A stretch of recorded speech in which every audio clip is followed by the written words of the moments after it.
O convidado de hoje no Vozes do Afeto, Histórias, é o promotor de justiça aposentado e advogado Luiz Augusto de Santana. Natural de Muritiba, no recôncavo baiano, Luiz construiu uma trajetória de vida marcada pela coragem de transformar a sua realidade. Um homem de múltiplas carreiras, tendo servido na Marinha, no Exército e no serviço público. Casado há quase 49 anos com Edinha, Luiz é pai de 3 filhos e avô de 6 netos. Sua história segue repleta de resiliência, altos, baixos e muita superação. Hoje ele compartilha com Ed as lições que aprendeu ao longo dessa jornada extraordinária da sua própria vida.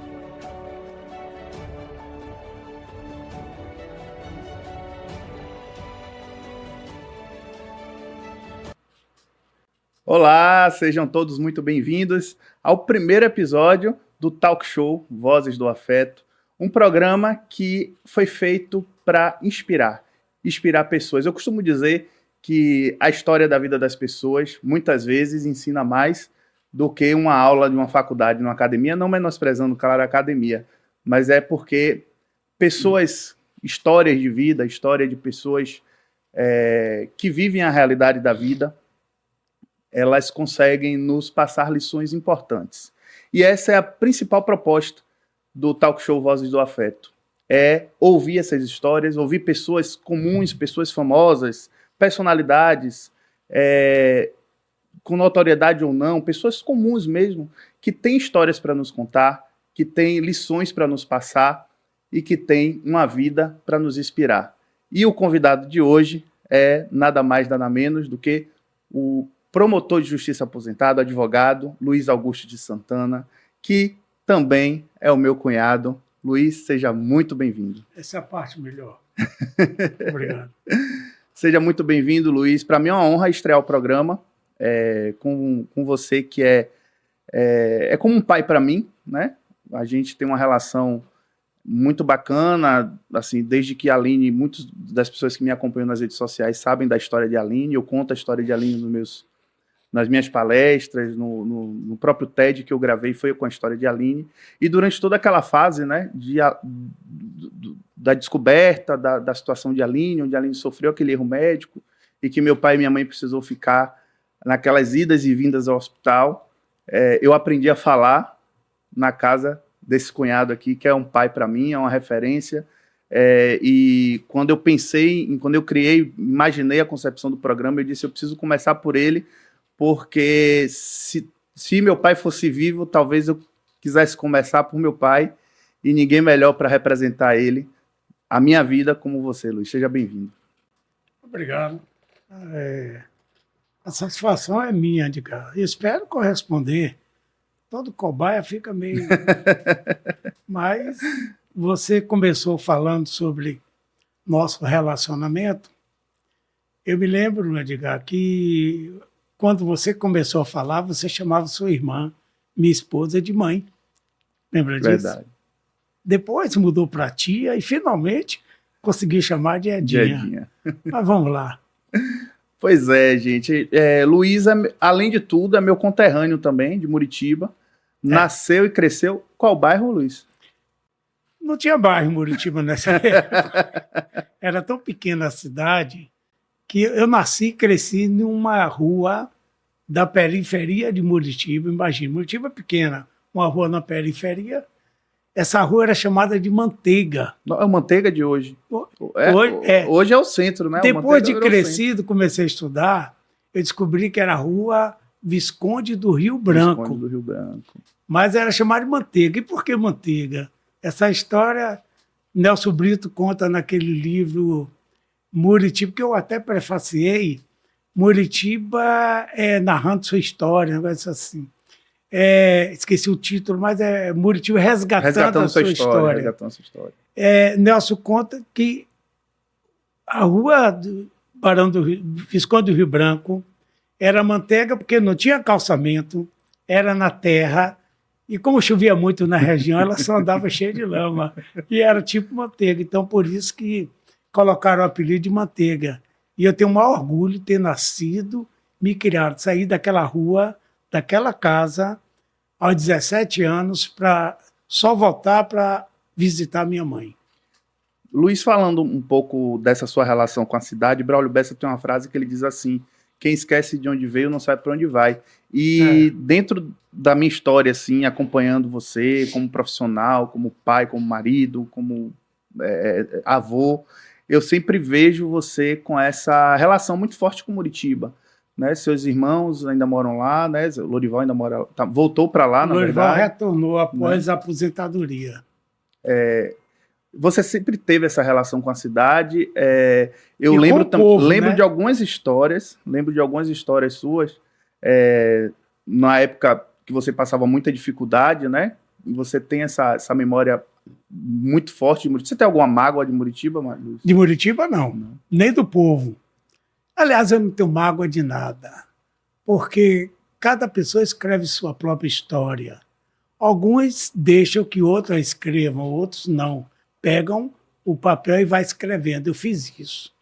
Eu procurei escrever minha história e isso me levou a tombos, tropeços, choros, dores, arranhões, cortes, sofrimentos, mas todos foram como aquele velho ditado, né?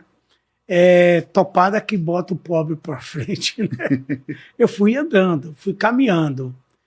E eu não tenho nenhuma mágoa de Muritiba. Tivesse, eu não voltaria mais lá. Eu não tenho porque lá foi meu berço cultural.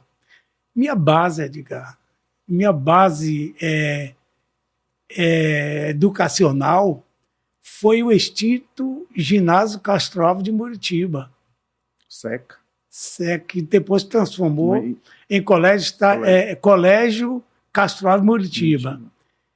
Minha base foi essa, e foi com essa base que eu prestei 2 vestibulares e passei nos 2 vestibulares. Por quê? Porque quando eu saí de Muritiba, eu saí para ir para a Marinha. Essa é uma história que você já começou contando.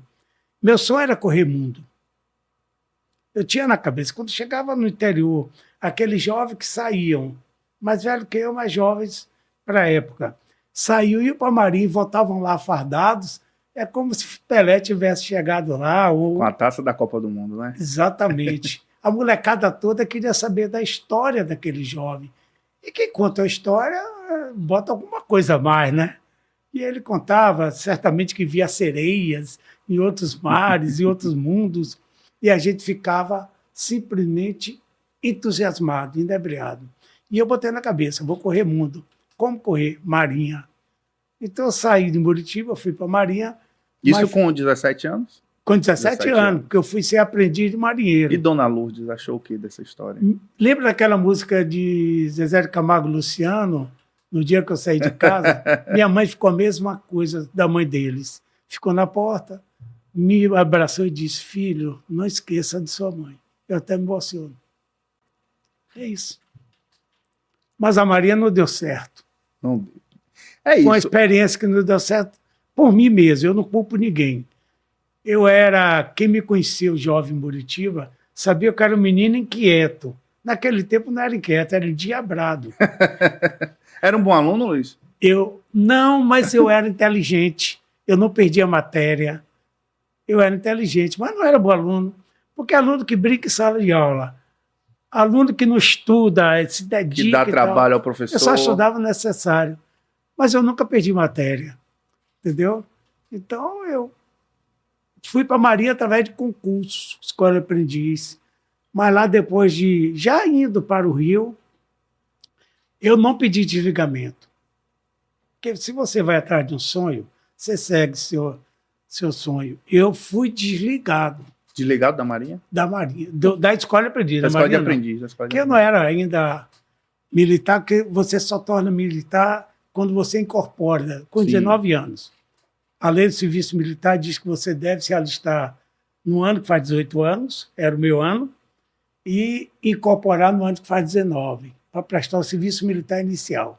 Eu era aluno para aprender, para poder incorporar na Marinha. Fui desligado por injustiça. E por isso talvez eu tenha me tornado promotor de justiça. Foi uma injustiça. Conta pra gente o que é que aconteceu. Olha, houve um problema na escola que desligou 6 alunos. Eu tinha discutido aquele menino inquieto de Muritiba, não se acomodou a ir para a Marinha, foi muito imaturo. Eu tinha discutido com o superior. E sabe como é militarismo? Insubordinação. Militarismo, sabe como é, né? Superior falou, se senhor não senhor, permissão me retirar. Mas eu contestei o que o superior disse para mim. Ele não gostou, e quando houve o desligamento desses 6 alunos, não me lembro agora qual foi a acusação, mas foi alguma coisa envolvendo um problema entre eles e um monitor, ele chegou e disse, esse aqui também está no meio. E ele era o secretário do comandante. Esse aqui está no meio. O comandante me desligou. Quando eu saí da Marinha, o chefe de ensino da Marinha era um capitão de corveta. Lembro o nome dele até hoje. Isso foi em 1966. Davis Figueiredo Correia. Não esqueço, um carioca. Ele tinha os olhos verdes. Ele gostava muito de mim. Tanto é que tinha esporte coletivo, jogo de basquete, ele sempre me escolhia para jogar no time dele, embora eu não soubesse. Não era muito bom, não. Mas ele me escolhia, ele gostava. Como também gostava o médico da Marinha, Tenente Guerreiro, porque quando ele estava de serviço, eu ia para a enfermaria para ficar conversando com ele. Não se esqueça que eu vim do ginásio Castral de Muritiba. Aí o muritibano gosta de bater papo. E eles gostavam de mim. Tenente Jader, que era dentista. Então, eu estava para ir para o Rio. Quando eu fui desligado, o Tenente Davis, que eu comecei a falar dele, o capitão de corveta, disse, você não vai deixar a Marinha, não. Me enviou para a base naval, que era ali onde hoje é o grupamento de fuzileiros navais, ali na Cidade Baixa, no Porto. Ele me virou para a base naval. Na base naval fiquei 2 meses. Minha turma viajou, embarcou, foi para o Rio, jurou bandeira e foi para o Rio, passou a ser militar, e eu fiquei aguardando em janeiro para incorporar na Marinha através da base naval. Só que tinha uma diferença. O marinheiro da escola de aprendiz era chamado ponto 3, aquele que vai até capitão de mais-guerra, no quadro de oficial auxiliar. Sim. E o marinheiro que incorpora na base naval é ponto 7, que só vai até suboficial, não sai de praça. Eu não entendia muito, mas eu achei que aquilo era uma cápsula de minúcia. Aí eu cheguei 2 meses depois, eu virei para o comandante da base, que era colega do capitão de corveta Davis, disse, eu não quero ficar aqui. Eu queria ser marinheiro, ponto 3, que eu aprendi isso na escola. Eu era o 7. E não tinha mais como retornar para onde eram 120 alunos, eu era o 7 por critério intelectual.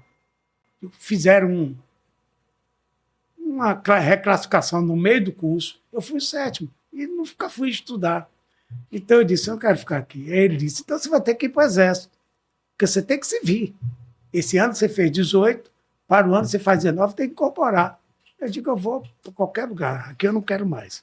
Ele me devolveu o meu certificado de alistamento, fui para Muritiba, voltou, quebrei minha promessa, isso foi em novembro, fiquei uns 2 meses lá com minha mãe, voltei, me apresentei ao exército, era ali na Fonte Nova, e fui escolhido. Esse médico Guerreiro, doutor Guerreiro, estava na comissão de seleção, fazendo aquela inspeção de saúde para quem vai incorporar a Marinha, Exército Aeronáutica. Tinha 3 médicos. Ele me viu, me chamou. 07, me chamava de Godfried, lembra? 07, Godfried, o que é que você está fazendo aqui? Sua turma embarcou. Eu disse, eu fui desligado. Ele, como? Eu digo, me desligaram. Mas por quê? Eu digo, eu não sei. Ele fez assim, mas você tem cara de militar. Você vai ter que se vir. Chamou um sargento alto, gaúcho, pensei que era gaúcho, mas era baiano.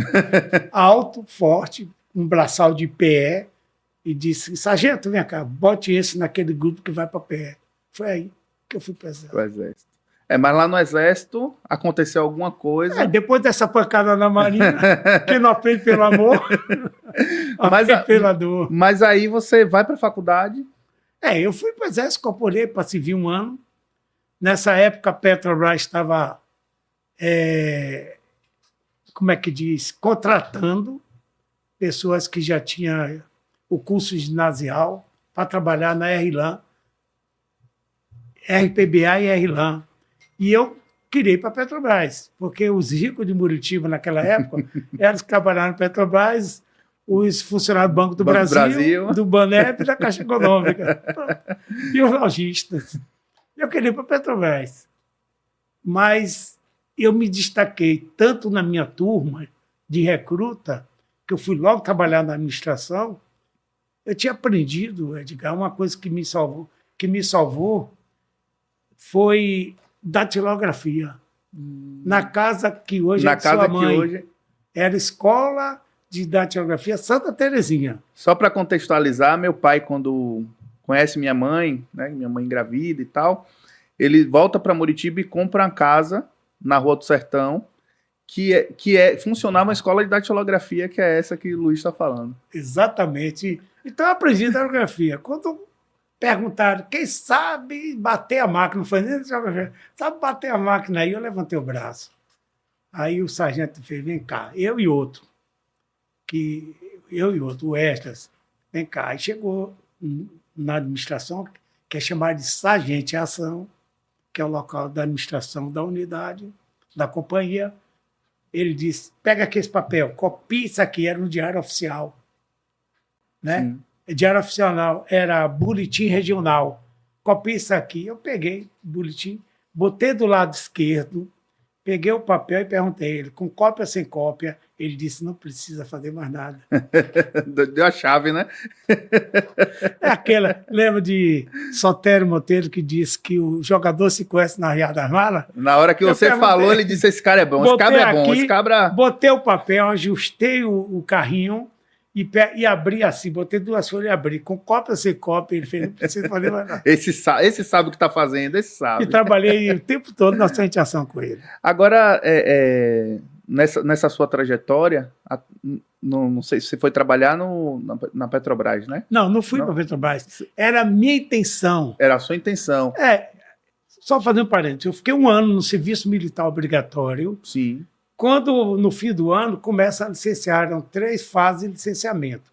A primeira fase foi um grupo da minha turma, a segunda foi outro, na terceira, sem autorização de ninguém, botei meu nome, que eu queria para a Petrobras. Quando o comandante, capitão Paulo Silva Mascarenhas, hoje mora em Brasília, ainda é vivo, com 80 e tantos anos, ele viu meu nome, ele gritou pelo sargenteante, Peralva. Aí o sargenteante correu, falou, não, capitão, porque meu nome de guerra era Santana, porque o nome de Santana está nessa lista. Aí ele disse, eu não sei. Ele falou com você? Não. Aí chama ele aqui, eu digo, estou preso. Aí me chamou. Isso foi em 1967. Nossa. Plena época de governo militar. Estou preso. Pro capitão, ele, quem mandou você botar seu nome? Eu disse, capitão, é a última turma. Eu quero ir para a Petrobras. Sua Petrobras é aqui. Você vai ficar. E me engajou na marra. E disse, se reclamar, lhe meto no xadrez e joga a chave fora. Isso era no Forte do Barbalho. As prisões do Forte do Barbalho eram daqueles medievais, onde muito preso político eu vi e ficou lá. Mas essa parte da história eu vou pular. Mas era medievais a prisão do Forte do Barbalho. E aquilo veio na minha cabeça. Aí você ficou com medo? Não, aí eu nunca... É uma coisa que nunca passou... Eu falei de propósito. Nunca passou em mim ter medo de alguma coisa. Foi o que eu fiz. Cheguei para ele, logo que ele falou isso, eu cheguei para ele na posição de sentido e disse, e eu vou ficar aqui como soldado? Porque nem curso de cabo recruta eu tinha feito. Porque eu não tinha tempo, eu trabalhava direto na administração. Ele disse, o problema é esse? Já está matriculado. Então eu fui fazer o curso de cabo. Fiz o curso de cabo, se ia 1 aula, ainda fui em 2º lugar da turma de cabo. Rapaz, não, é um rabo lá. É que eu pegava. Não, eu pegava as apostilas com os colegas de noite no alojamento e no outro dia eu sabia tudo. E na prova eu matava. Fiquei em 2º lugar, fui promovido a cabo. E aí, soldado recruta, ganhando uma bolsa. Cabo ganhando, seria 2 salários mínimos hoje. Eu digo, eita, a coisa melhorou. Então eu fiquei como cabo. Quando ele saiu, o capitão, que foi fazer o curso de aperfeiçoamento, eu ia sair. Só que surgiu a oportunidade de eu fazer o curso de sargento. Aí eu me inscrevi para a Escola de Sargento das Armas, em Três Corações, Minas Gerais. Eu me inscrevi, fiz a seleção, passaram 7 na Bahia inteira, 9, aliás. Eu fui um dos 9. Não sei a classificação. A escola fechou, mandaram a gente fazer o curso em Garanhuns, em uma unidade que tinha lá, Sertão Pernambucano. Sim. Uma unidade que tinha lá, criaram um núcleo do CFS, minha turma foi a segunda, eu fui para lá. 83 selecionados em todo o Nordeste. Eu fui segundo lugar de turma. Também curtindo o fim de semana. Agora, Luiz, enquanto isso, em Muritiba, sua mãe era... Qual era a profissão dela, dona de casa?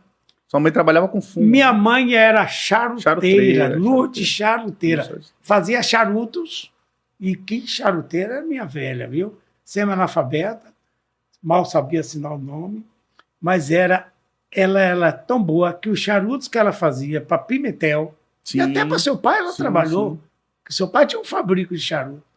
O charuto que ela fazia para Pimentel, esse charuto ia para a Holanda. Nossa. Então, e quantos minha filhos, mãe Luiz? correu muito. Ela teve quantos filhos? Ela teve 8 filhos, mas eu me lembro das 4, né? Porque os outros não sobreviveram. Teve 8 filhos, minha mãe. E seu pai era... Meu pai era chamado guarda da malária. Meu pai trabalhava no que é hoje... Os agentes comunitários de saúde. Isso, mas era federal, do Ministério da Saúde. Sim. Era chamado de SUCAM, né? Era SUCAM. Isso. Era SUCAM. Hoje ela foi até extinta esse órgão. São os agentes de endemias. Endemias rurais. É. Eu me lembro que era Departamento Nacional de Endemias Rurais. Usava aquela roupa caca, aquele chapéu daqueles... Como é? Missionário, sei lá, foi aqui na África, de igreja, ele usava aquele chapéu. E levava 15, 20... Você era o mais velho? Não, mais velha de meu pai, Faraildes, que mora aqui em Salvador, tem 78 anos. Fará. Todos se formaram? Agora, dos filhos de minha mãe. Minha mãe foi casada, ficou viúva, casou com meu pai. Dos filhos de minha mãe do primeiro casamento, só restou Luzia, que foi minha professora, não sei se foi sua. Não. No ginásio. Não. Já faleceu também. Saudosa memória. Todos se formaram. Você tem 3 professores na... Farailde ficou pelo curso normal, Sim. que antes era de professora. Luzia chegou a fazer pedagogia. Sim. Lorival formado em... Lorival parece que é sociologia. Sociólogo. É amigo de FHC, colega. Sociologia. Eu comecei fazendo... Meu sonho era ser engenheiro. Eu tinha muita facilidade com matemática. Mas o Exército, eu segui na carreira, fui sargento por 12 anos. Eu parei, casei, mas eu fiz o curso de... Naquela época era análise de sistema, primeiro vestibular. Sim. Aí abandonei para fazer o curso paraquedista do Exército. Fui para o Rio, fiquei 6 meses lá, não pulei nem do falso avião, quanto mais do avião. No fim do curso eu pedi desligamento e voltei, foi quando eu casei. Fiquei noivo e casei. Graças a Deus que eu voltei, porque se eu concluo o curso, eu ficava pelo Rio. Se fica lá no Rio hoje... Já era. E depois, já casado, pai de Márcio, Alain veio depois, só tinha Márcio, que era meu filho. Eu no quartel, conversando com o subtenente Almeida, de saudosa memória também, eu disse: Almeida, eu quero voltar para a faculdade. Já vi que aqui não tem futuro para mim. Então não. Você já tinha Márcio, já tinha seu... Já tinha Márcio. Eu era faculdade de 30 anos de idade, Edgar. Olha só, gente, tá vendo aí? A vida, né? Eu tive que sustentar a família. Eu trabalhava no Exército e fazia bicos de datilografia, fazia bicos. Então eu disse a ele: eu preciso voltar, quero fazer um curso superior para, quando eu sair do Exército, fazer alguma coisa. Ele disse: Augusto, já tinha mudado meu nome de guerra, né? Com o curso sargento eu voltei Augusto. Fui Santana e voltei Augusto. Ele disse: Augusto, Por que você não faz direito? Eu digo, direito? Sabe por que Até então não era possibilidade de direito. nem passar a minha cabeça. Vou explicar por quê. Na época que nós estávamos no Exército, os estudantes de direito, as faculdades de direito, eram centros de subversão. E você, como militar. E tinha muita gente, colegas inclusive, que estudavam direito orientados pelo que se chamava de segunda seção, Sim. que era o serviço reservado, Sim. para analisar que são os alunos com tendências esquerdistas. Então ali comunistas. você poderia, de repente, fazer e ser, né? Sua intenção ser... Embora centro do saber, porque o curso de Direito, se você se identifica por ele, ele lhe abre o mundo, que o mundo jurídico é diferente do mundo material. Mas era também o mundo da resistência. Sim. Os núcleos que existiam lá, dentro do... Como é o nome da... aqueles núcleos que eles criavam lá, político, dentro da escola. Esqueci o nome agora. DCEs, não? Não da DCE. tinha um nome. Bom, eles eram povoados de colegas que hoje eu conheço grande parte, que são filiados ao PT, ao PCdoB, ao PSOL, e se tornaram políticos. Tinham essa tendência também. Um objetivo. Tendência para a política. Aí, quando eu nunca passou em minha cabeça. Eu conversei com ele, ele disse, por que você não faz direito? Eu digo, direito, Almeidão? Ele falou, você fala para Dedéu, defende todo mundo. Soldado é perseguido pelos colegas, você vai e defende. Por que você não faz direito? Você tem cara de advogado. Aí botei aquilo na cabeça. Um dia eu cheguei em casa, virei para Edinha e disse... Plantou a semente. Eu digo, Edinha, isso é importante, Edgar. Porque ninguém caminha sozinho. Sim. Sempre tem alguém, ou que ele estende a mão, ou que ele empurra. Mas sempre tem alguém. E eu tive várias pessoas. Uma delas é esse subtenente Almeida, que até hoje eu conheço a esposa dele, conversa. Ele era um pai para a gente, era o mais antigo. Subtenente é o general das praças. Então, era o mais antigo. Porque sargento é praça, né? Sim. Praça é soldado, cabo, sargento, subtenente. Então, era o general das praças. Aí eu cheguei para ele e disse, eu preciso voltar para a faculdade. Sabe quantos anos eu tinha fora do qualquer instituição de ensino? Isso eu fiz vestibular em 77, entrei em 78. Se eu sou de 48, eu entrei, já ia fazer 30 anos.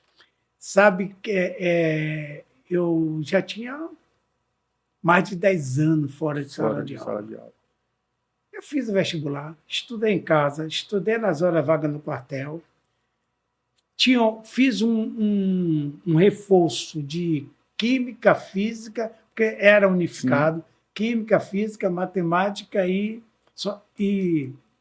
biologia. Biologia, pronto, muito obrigado. Biologia. O resto eu li em casa, estudei e tal. Não esperava passar. Eu morava no Engenho Velho de Borotas, onde nasceram todos os meus filhos. Foi minha primeira casa, né? Depois que eu casei. Fiquei um tempo na casa do seu pai, lá, comendo o feijão dele, mas depois eu disse, quem casa quer casa, e fui para o Engenho Velho de Borotas, alugado, um apartamento alugado. Aí eu saí, fui para uma barraca que vendia jornal, e aí o cara disse, saiu o resultado do vestibular, o barraqueiro. Que eu tinha dito, eu fiz vestibular. Quando eu peguei e vi meu nome, eu não acreditei. É o meu mesmo? Será que alguém... Não acreditei. E essa é a história inteira. Faculdade, fiz Direito, levei 7 anos e meio para tirar o curso de Direito, que era 4 anos naquela época. Hoje é 5. E aí você já chegou a advogar ou já foi direto, já com essa cabeça de prestar Eu levei concurso? 7 anos e meio porque o Exército, dificuldade para estudar, saí do Exército para estudar, fui para o Polo, só que o Polo em Camaçari, trabalhei numa empresa do Polo, só que o Polo em Camaçari, eu trabalhava no administrativo, não tinha curso de Direito à noite em Salvador. E no curso é pela manhã. Você falou do Polo, no Polo você fez uma grande amizade, né? Fiz com o Juraci, depois eu falo sobre esse rapaz. Aí eu fui para Camaçari e com esse negócio aí veio Juraci que me arranjou um turno, onde eu começava às 16 e saía meia-noite, e eu passei a estudar pela manhã. Foi aí que eu concluí o curso. Olhe quantos anjos passaram pela vida de Luiz só nesse processo da volta dele para a universidade. Teve Almeidão, né? Almeida que disse, que faça plantou direito. a semente, né? Teve também a participação de Edinha, né? Como é bom a gente ter uma pessoa do nosso lado que apoia os nossos sonhos. Edinha dizia assim: meu filho, faça o que o seu coração mandar. Aí eu dizia: meu coração é você. Mas então... então vou mandar. Vou mandar. E aí ele vai, né, para esse estudo ter a viabilidade que ele precisava também ter uma carga horária de trabalho que facilitasse. E aí entra Juracy. Juracy Saravia Matos. Vamos conhecer um pouquinho de Juracy. Me pediram para gravar uma mensagem para o meu amigo Luiz Augusto. E é muito fácil falar de Luiz Augusto, porque nós temos uma amizade que já dura 40 anos. Mais de 40 anos. Mas você ter uma amizade que dura este tempo, e uma amizade ativa, onde a gente se cultiva, não é? Como amigos. Uma pessoa resiliente, uma pessoa de caráter, uma pessoa batalhadora, uma pessoa que venceu na vida pelos seus próprios méritos, pelo esforço que fez para se destacar como uma pessoa bastante digna nessa sociedade que vivemos.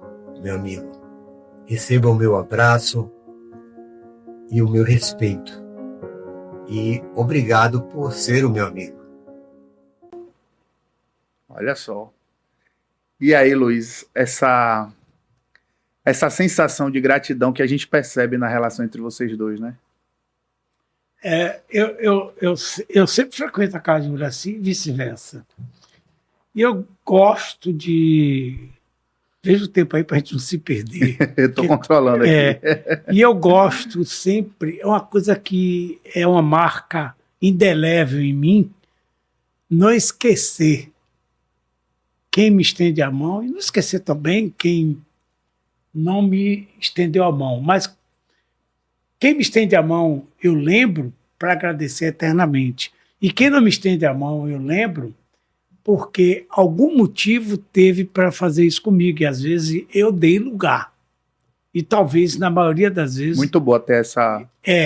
na maioria das essa vezes consciência, eu dei né? lugar a essa reação, como no caso do desligamento da Marinha. E é importante também para a gente perceber que nem sempre a gente é vítima da história, Sim, né? Nem mas sempre a gente é a pessoa eu nunca tóxica, me nem sempre a considerei. gente... Às vezes realmente a gente dá motivo para o outro naquele momento da nossa vida, naquele recorte da nossa vida, do outro agir de uma forma que não agradou a gente naquele momento. Então é muito importante essa reflexão. Com certeza. E só para dizer como eu conheci Juracy, quando eu passei no vestibular e comecei a frequentar a faculdade, eu tive uma resistência dentro do quartel. E eu saía escondido para assistir a aula. Saía fardado, trocava de roupa dentro do carro, um fusquinha que eu tinha, um fusquinha marrom, com o qual eu comecei a namorar com a Edinha, esse fusquinha, e ela disse que foi atraída por um sapato verde que eu tinha. Bem fashion, hein? Aí eu trocava, às vezes, no pátio da escola. Todo mundo na escola sabia que eu era militar. Mas como eu ia fardar, ninguém ficava preocupado comigo.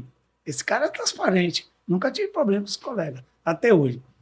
Eu ia à faculdade e voltava. Mas aí teve um comandante que me chamou e disse: Augusto, eu não vou permitir que você saia mais para estudar. Nossa. Ou, não foi esse comandante que me engajou, foi outro. Sim. Ou você é sargento, ou você é estudante. Nossa. Aí eu disse para ele assim: tá bom, capitão, eu decido. Era só isso. Prestei minha continência e dei minha volta. Como eu dei minha volta, aquela meia volta de pé, batendo pé forte dentro do comando que balançou o tablado, o tabuado, Ele me chamou sargento, já não me chamou mais pelo nome. Eu digo, agora estou preso de novo, igual aquela vez, quando o capitão me chamou. Tome cuidado com suas reações. Eu disse, por quê? Você tem família. Eu disse, Nossa. capitão, da minha família cuido eu. Isso aí. Isso aí. Quando eu conversei com Almeida, que entrei na faculdade de Direito, uma coisa ele me disse, agora tem um problema, você vai estudar Direito aonde? Aqui na Bahia só tem Direito durante o dia. E você é sargento de tropa. Então eu já sabia. Aí foi o que eu fiz. Como eu tinha mais de 10 anos de serviço, eu pedi licença-prêmio de 6 meses, que eu tinha direito, e ter licença-prêmio, fiz o currículo, fui para o Polo. Encontrei emprego nessa empresa de Juraci. E Juraci me chamou e disse, eu preciso de uma pessoa com o seu currículo. Peguei o currículo. E ele também tinha sido estudante de Direito.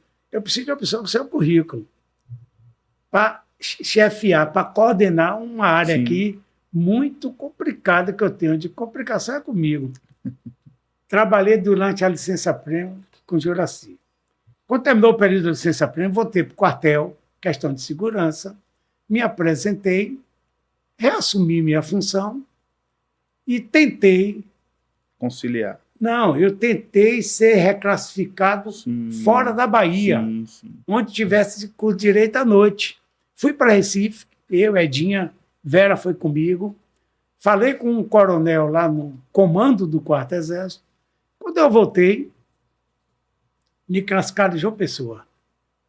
Aí eu entrei em pânico, não sabia nem conhecer João Pessoa, sequer sabia se tinha curso de direito lá, quanto mais à noite. Pedi licenciamento e fui trabalhar com o Juraci.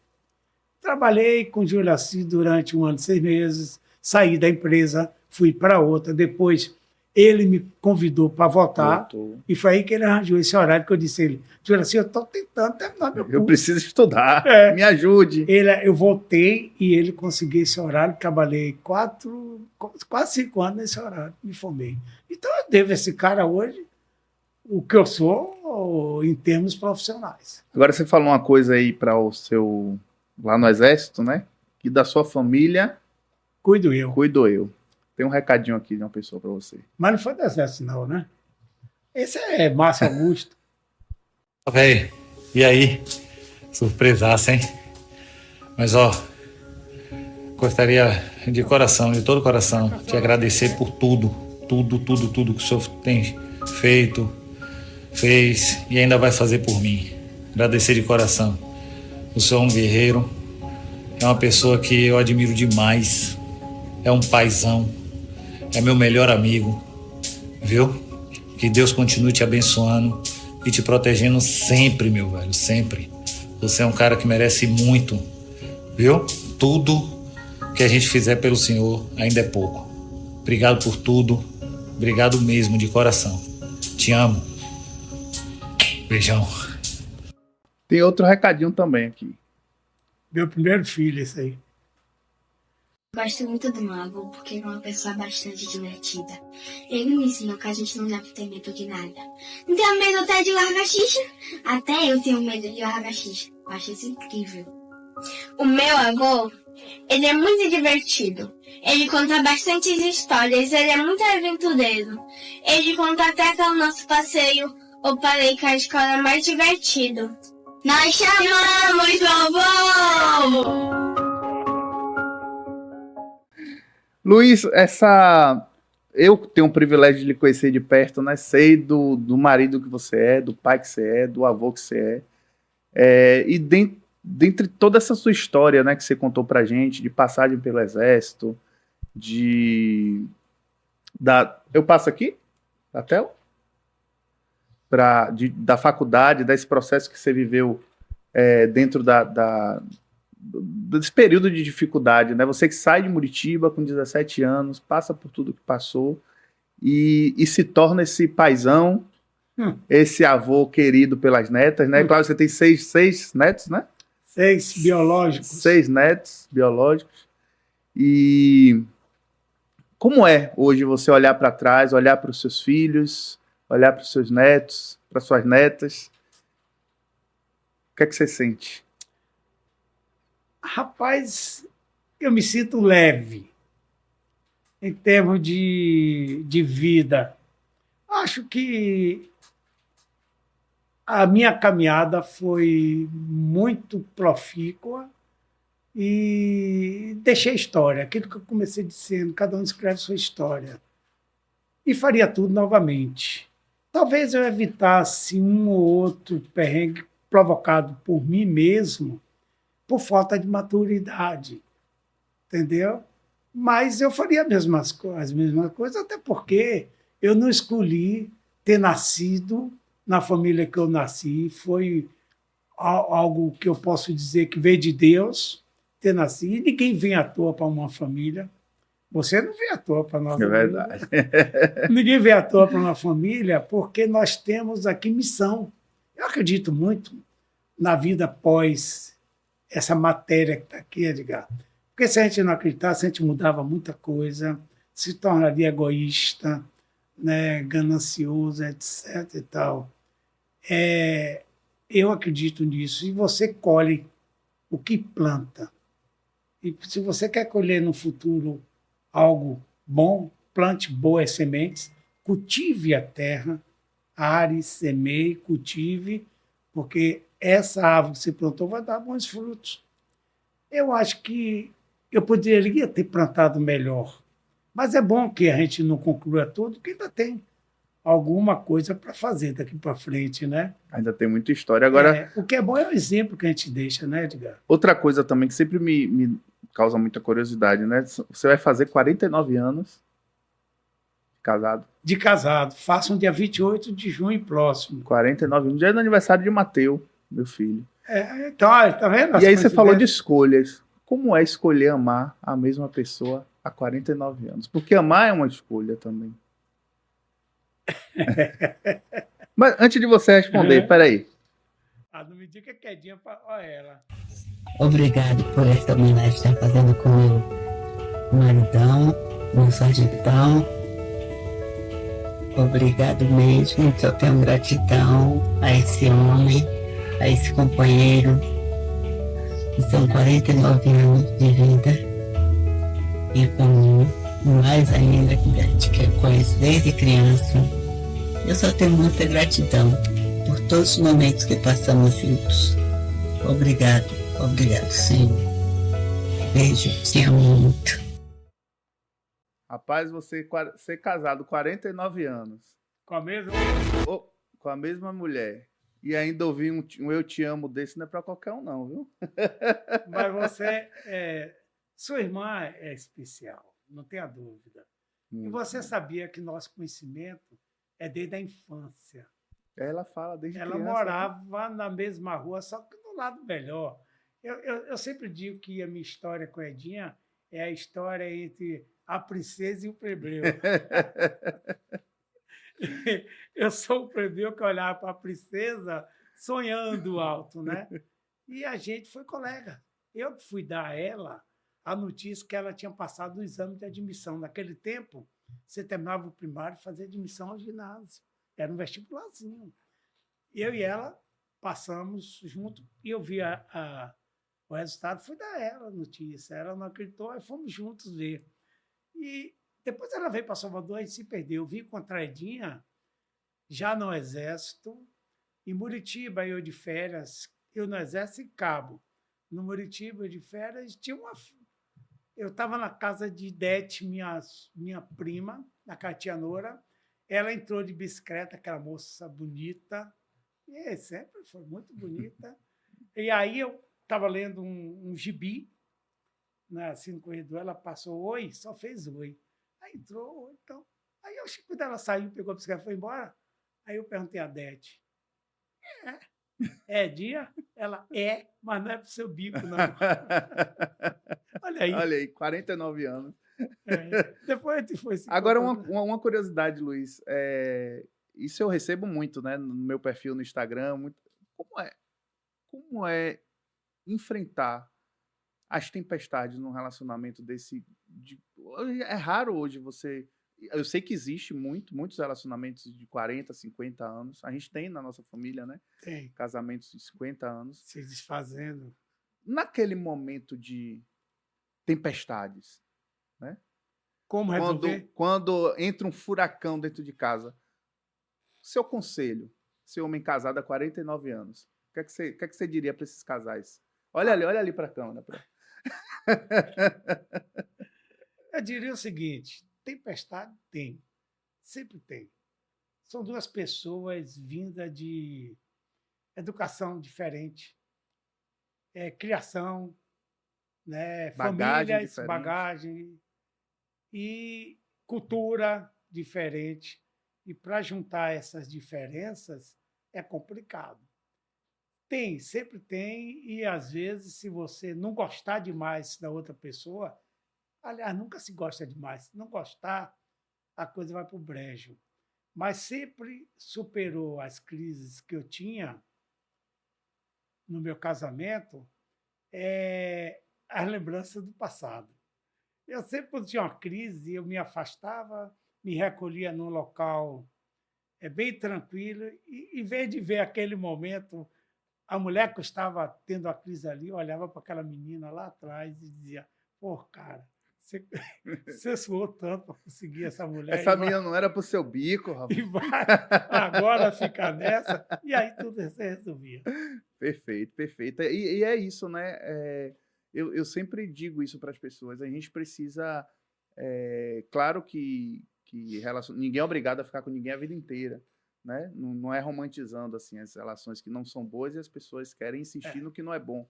Mas é sempre importante a gente lembrar o que fez a gente começar, né? E acho que é mais ou menos isso que você quis falar para as pessoas, né? Lembrar nos momentos de dificuldade, no momento de crise, né? O que tem de bonito naquela relação, o que fez com que você aceitasse viver aquele relacionamento, que aceitasse viver com aquela pessoa, aceitasse viver o desafio que é, dentro disso tudo que você falou, bagagem, cultura diferente, criação diferente, mágoas, traumas e sonhos diferentes. Você junta tudo isso. Isso é exato. Você tem que vou botar aqui na balança, né? É como o símbolo da justiça. Como é o símbolo da justiça? É uma mulher muito bonita, escultural, com a venda nos olhos, em uma mão segurando a espada, na outra a balança, né? Essa balança, os dois pratos da balança, traduz as provas do processo. De um lado, uma parte, porque o processo tem que ter duas partes, sempre. De um lado, uma parte que pede alguma coisa, do outro, a outra que não quer dar aquilo que se pede. Aí vai para a justiça. O que tiver a balança mais pesada, que a prova é maior. Ela diz: olha, a parte tal que está nessa balança é que tem o direito que está aqui sendo requerido. E a espada da justiça é quando ela baixa a espada, não tem mais discussão.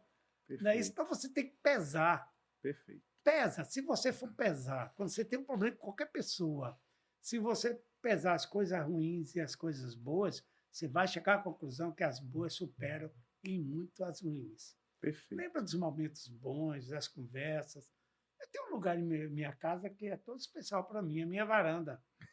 Quando eu estou com algum problema, eu chego na varanda, no escuro, fico olhando aquela paisagem ali na frente e passo a meditar e jogo minha vida na frente, assim, para o espaço e vejo assim, porra, cara, o que é que tu quer, rapaz? Tu tá se agoniando por bobagem.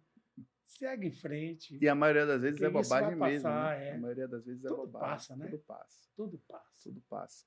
Luiz, a gente tem um quadro aqui, para encerrar o nosso papo, que é a palavra do coração. Com a ajuda da inteligência artificial, a gente recria algum momento, alguma memória, alguma pessoa da sua vida. E aí você tem que olhar para esse momento que é recriado pela inteligência artificial e dizer para essa pessoa o Luiz de hoje.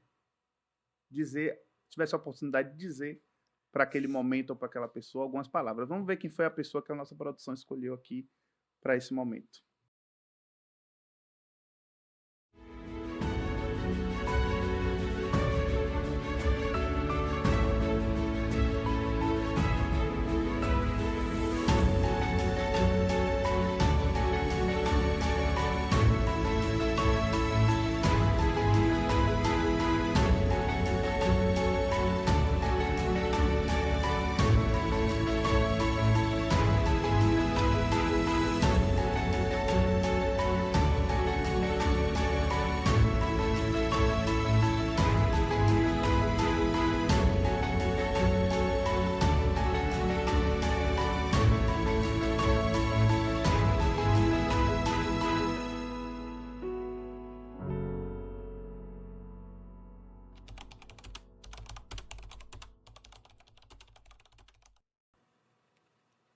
que é que eu teria que dizer a O ela? que é que o Luiz de hoje, promotor aposentado, advogado, pai de 3 filhos, avô de 6. 6 netos, o que é que Eu diria hoje para dona Eu Lourdes? só diria uma coisa. Obrigado por ter sido minha mãe nessa vida. Foi dela que eu aprendi honestidade. Estudar. Quando ela chegava do trabalho, que me via brincando na rua, a primeira coisa que ela dizia: Luiz, já estudou? Para casa. Eu lembro de uma coisa, Edgar. Eu era um menino pobre, quase que eu não tinha brinquedo no Natal. Quase, praticamente não tinha.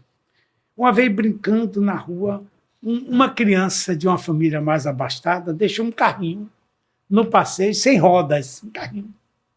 Eu levei para casa, eu tinha uns 4 anos. Eu levei para casa e comecei a brincar com o Lorival, que tinha 2 anos.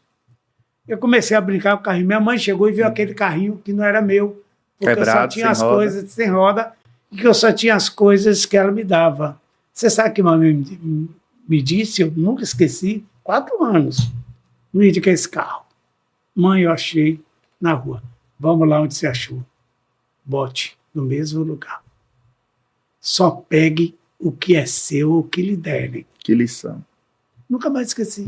E eu trago isso para a minha vida inteira. Honestidade acima de tudo. Nossa coisa que fala e que faz. Honestidade. É isso que minha mãe ensinou. Era uma guerreira. Era uma guerreira. Se estiver no plano do meu ouvido, obrigado, velha. Coisa linda, viu? Coisa linda. Luiz, eu queria que, para a gente encerrar o nosso papo, que você olhasse para a câmera ali, que é a sua câmera, e dentro de tudo que você viveu, dentro da sua história, da sua vida, o Vozes do Afeto tem essa proposta, né, de deixar lições que inspirem as pessoas. Então, deixa uma lição, não um conselho, uma lição, assim, o que você aprendeu com a vida que você levou até aqui.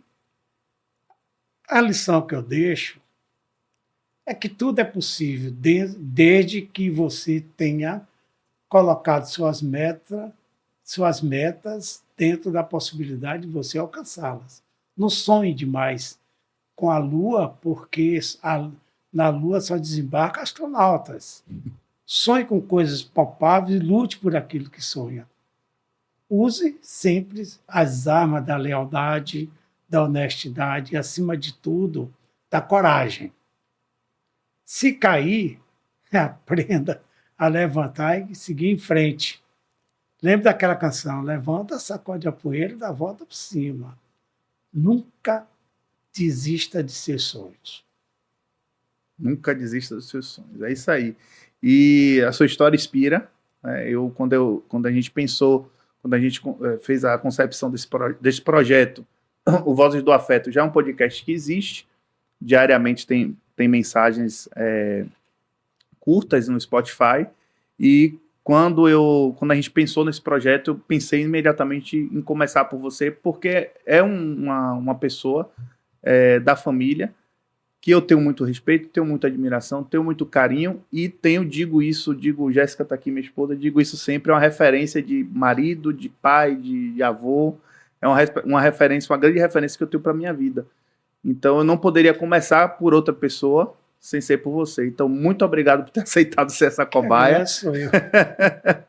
Por ter aceitado, muito obrigado por tudo, muito obrigado pelo marido que você é para minha irmã, né? Porque eu sei, não tenho dúvida assim. E vou continuar sendo. E vai continuar mais 49 anos ainda. No mínimo. Agora eu virei advogado da família. Pronto. Então, muito obrigado por ter aceitado o convite e muito obrigado a você que nos assistiu nesse primeiro programa, nesse primeiro episódio. Virão outros, aguardem. A gente vai anunciar em breve o próximo convidado ou a próxima convidada. Então, agradeço a vocês que ficaram aqui. Mandem sugestões também de histórias. Podem ser pessoas da sua rua aí. Pode ser um vizinho, uma vizinha, uma tia, um tio. Não necessariamente precisa ser uma pessoa famosa, uma pessoa, né? Pode ser... A gente quer ouvir histórias de pessoas. Histórias de pessoas que inspirem a gente a continuar vivendo. Sabe aquela história que a gente diz assim, o meu dia hoje tá ruim. Mas fulano passou por isso, fulano conseguiu vencer. Como o Luiz aqui falou, né? Tudo passa. Então, a gente quer fazer você acreditar nisso, que tudo passa, e agradecer as pessoas que passam pelas nossas vidas também, agradecer a FBC Produções, que apostou nessa ideia, Fernando, a galera da FBC, da Acertar Consultoria, Juan, Josi, todo mundo da FBC, FAO, que está envolvido também nesse projeto. Segue a gente nas redes sociais, tem o Vozes do Afeto Pod, @Vozes do Afeto Pod, meu Instagram, @EdgarAbeusen, e a FBC Produções também, @FBC Produções, tá lá no meu Instagram. Espero dar sorte. Vamos lá. Se não der também, eu vou lá. Bora. Valeu, gente. Até o próximo episódio.